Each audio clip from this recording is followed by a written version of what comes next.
ng aking earn ngayon, no? Simula nung ako ay nagkaroon ako ng videos na nag-viral yan. Talagang biglang taas mo yan, isang araw lang yan ay biglang tumaas ng ganyan yung earn ko. Nakakatuwa dahil na-viral yung aking isang pinost na talaga namang humakot ng views. At ngayon ay nasa 500,000 na kaya. Kaya maraming salamat po.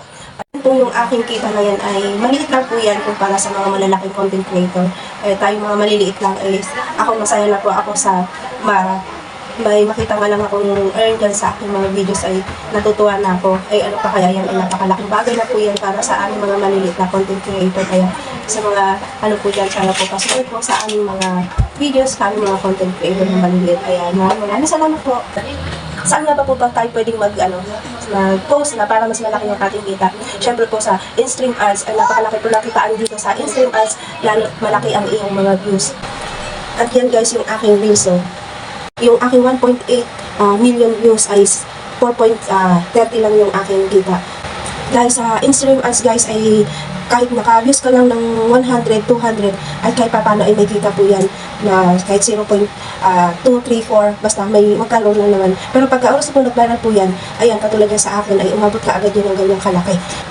Ayan, umabot ng 500 yan, kaya nagkaroon ng ganyan hindi na masama guys, kaysa dun sa reels ay umabot ka ng milyon, pero yan lang yung kinita. Hindi naman sa mga reels, mag-post, dahil lalo-lalo na sa mga hindi pa nagkaroon na-unlock yung 60-minute views, yung pag gusto nyo pong magkaroon ng in-stream ads, sa reels po kayo na mag-focus, dun po kayo laging mag-post kasi ang reels po ay napakabilis mag-viral, mabilis makita ng mga manunood na hindi natin followers. Napakabilis pong kumakot ng views ang reels, kaya mas maganda yung reels hindi pa nakaka-in-stream ads o gusto nyo ma-unlock ang inyong in-stream ads tsaka ads on reels. Yan po, focus po kayo diyan sa inyong mga reels. Pero guys, mag-isip po kayo ng content na alam nyo tatangtilikin po ng mga manunood.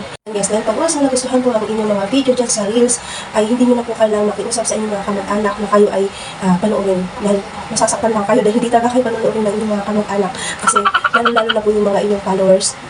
Sasama lang ang loob ng pag-aasa kayo sa followers kasi mas karamihan ngayon kayo. Kailangan mong pumasok sa mga GC para lang kayo ay magkaroon ng engagement. Pero dito po sa mga non-follower niyo po yan makukuha yung inyong mga views. Pagka oras na magustuhan ang inyong mga videos dahil sila mismo ang magkakalat ng inyong mga videos. Kaya mag-isip po kayo ng pwede nyo may content na magustuhan ng inyong mga manunood. Pagka dumaan niya sa kanilang mga walang inyong mga reels at magustuhan sila mismo ang magkakalat niyan. Kaya huwag po kayong sumama na loob pag ang inyong mga followers ay hindi kayo pinapanood at lalo-lalo na po yung mga inyong kamag-anak. Sasaktan na kayo guys, huwag na kayo umasa doon. Mag-isip kayo ng content na pwede nyo ilagay dyan sa inyong mga reels at nagustuhan ng inyong mga viewers at dahil tataas aangat kayo lalo-lalo na sa views at sa mga followers. Ayan lang po guys, at sana po ay tayo lahat ay magkaroon na ng in-stream at saka ads on reels. Yun lamang po, maraming salamat po.